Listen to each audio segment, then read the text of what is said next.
At nagbabalik na si Kim Chino para ipamukha sa'yo na hindi ka pa nga ready magka-jowa. Ayusin mo muna yung sarili mo. Bored ka lang. Hoy! Kaya naman mahal, balik Chinito sa tayo usapang pag-ibig mula sa chinito ng buhay mo. At di ba nga sabi ko, ibibigay ko ang 3 senyales na hindi ka pa ready pumasok sa relasyon. Ito recap na tayo mahal Sabi ko kanina una, huwag ka muna magjowa kapag wala kang pera. Ito yung sinasabi nating love won't pay the bills.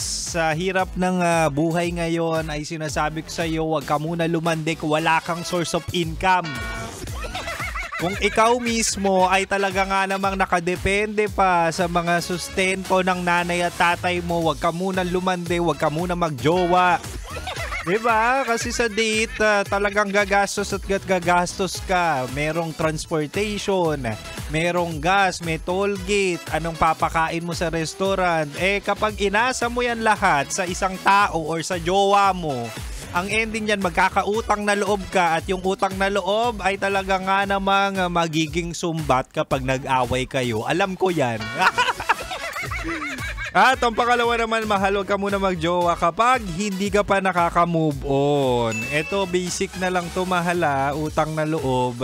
Kung meron ka pang hinanakit sa ex mo, kung mahal mo pa yung ex mo, huwag kang manggugulo ng buhay ng tao.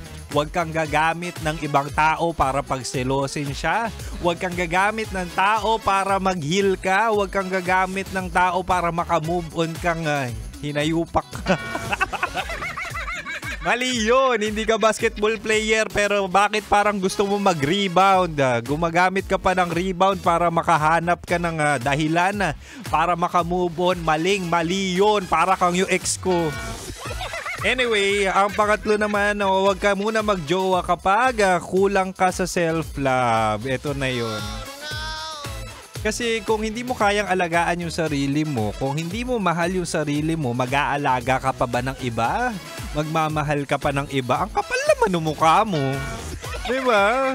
Kapag ganyan, mabilis ka ma-insecure kasi hindi mo mahal yung sarili mo. So, simpleng lingon, maliit na bagay na gawin ng partner mo, ay definitely magiging big deal kasi nga hindi ka okay as a whole, 'di ba? Meron kang insecurities, may anxiety ka at talaga nga namang hindi mo pa lubusang napapagaling ang sarili mo. May emotional baggage ka pa, 'di ba?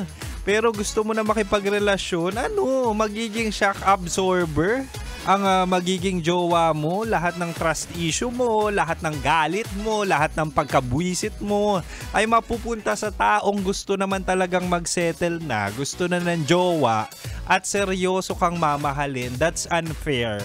At the end of the day, kung hindi ka okay, wag munang magjowa, wag papasok sa relasyon at huwag magdesisyon kapag alam mo sa sarili mong ikaw ay malungkot, ikaw ay galit, ikaw ay gustong magpaselos ng ex mo. Huwag gagamit ng tao. Alam ko manggagamit ka mahal pero huwag naman tao ang gamitin mo. Diba? Kasi at the end of the day, gusto lang natin talaga na ang pagmamahalan at ang mga tao ay mapunta sa tamang tao.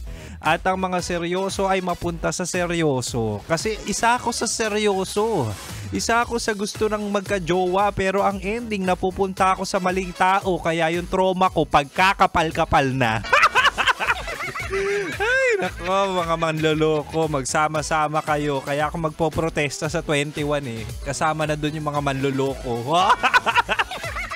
Anyway, mahal, sana sa Chinitox natin, na-realize mo na hindi ka pa ready. At kung hindi ka pa ready, definitely it's time for you to love yourself. Give yourself a time and reflect. At kapag okay ka na, dun ka lumandi. Support kita. Anyway, mahal, maraming salamat and happy Friday. Huwag kayong mag-alala.